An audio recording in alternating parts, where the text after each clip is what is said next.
नमस्कार मित्रों। माहेश्वर सूत्रों और वर्णमाला के प्रसंग में आइए एक नया सोपान जोड़ते हुए प्रत्याहारों की चर्चा करते हैं जो इन सूत्रों से ही संबंधित हैं।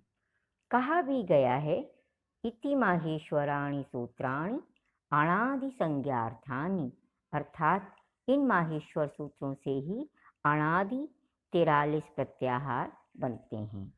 इन प्रत्याहारों के प्रयोग से अभिप्रेत कई वर्णों का बोध अत्यल्प अर्थात मात्र 2 वर्णों से हो जाता है। प्रत्याहार द्विवर्णीय होते हैं अर्थात 2 अक्षर वाले होते हैं, जैसे अच, हल, अल इत्यादि।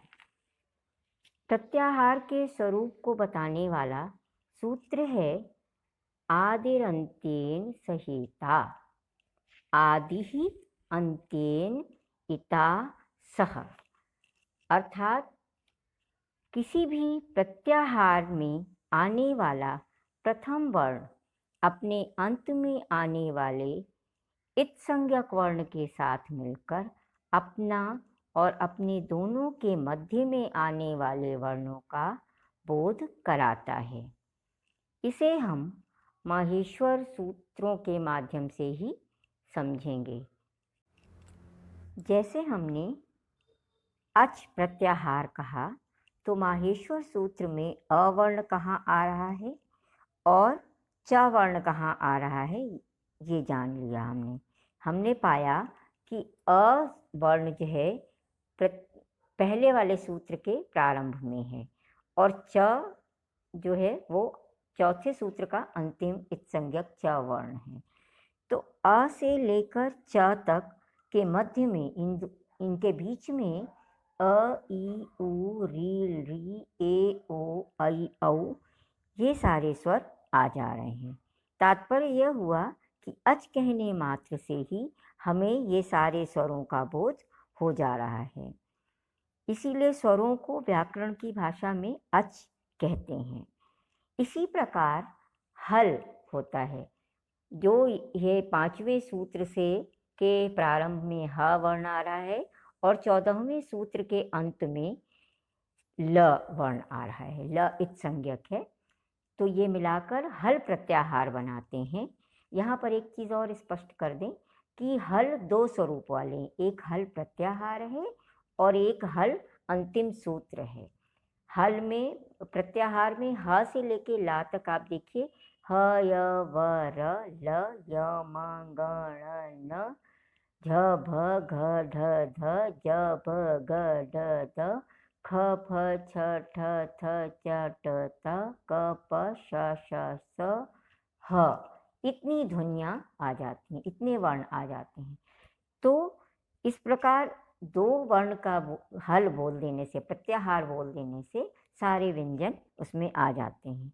इसी प्रकार अगर हम अल कहते हैं तो ये पहले वाले सूत्र का अ से लेके और अंतिम वाले सूत्र के ल तक अगर हम आते हैं तो केवल 2 वर्ण अल प्रत्याहार बोल देने से हमारे सारे स्वर और व्यंजनों की गणना उसमें हो जाती है। तो देखिए यहाँ पर हमने ये बाकी के प्रत्याहारों की सबकी सूची तैयार की हुई है। ये संख्या में 43 हैं और जैसे अ से कितने प्रत्याहार हैं, ई से कितने प्रत्याहार हैं, अलग अलग हमने सूची तैयार करने का प्रयास किया है। इसमें देखिए मित्रों, अ से अण एक प्रत्याहार है और फिर यहाँ बीच में भी एक अण प्रत्याहार दिखाई दे रहा है। तो आपको ये लगेगा कि 2 जगह अण प्रत्याहार कैसे आ रहा है। तो आप देखिए, ये माहेश्वर सूत्र में प्रथम सूत्र में ण है और 5वें सूत्र 6वें सूत्र के लण के अंत में भी ण है। तो इस तरह अण में अगर एक अण है, हमने बोला कोई प्रत्याहार, तो उसका अ, ई, उ पहले वाले अण का ये तात्पर्य है और दूसरा वाला बीच में जो अण आपने देखा लिस्ट में, उसका तात्पर्य जो है वो अ, ई, उ, री, री, ए, ओ, ऐ, औ, ह, य, व, र और ल यहाँ तक होता है। तो ऐसे ही ये सारी सूची बनी हुई है और ये संख्या में 43 हैं।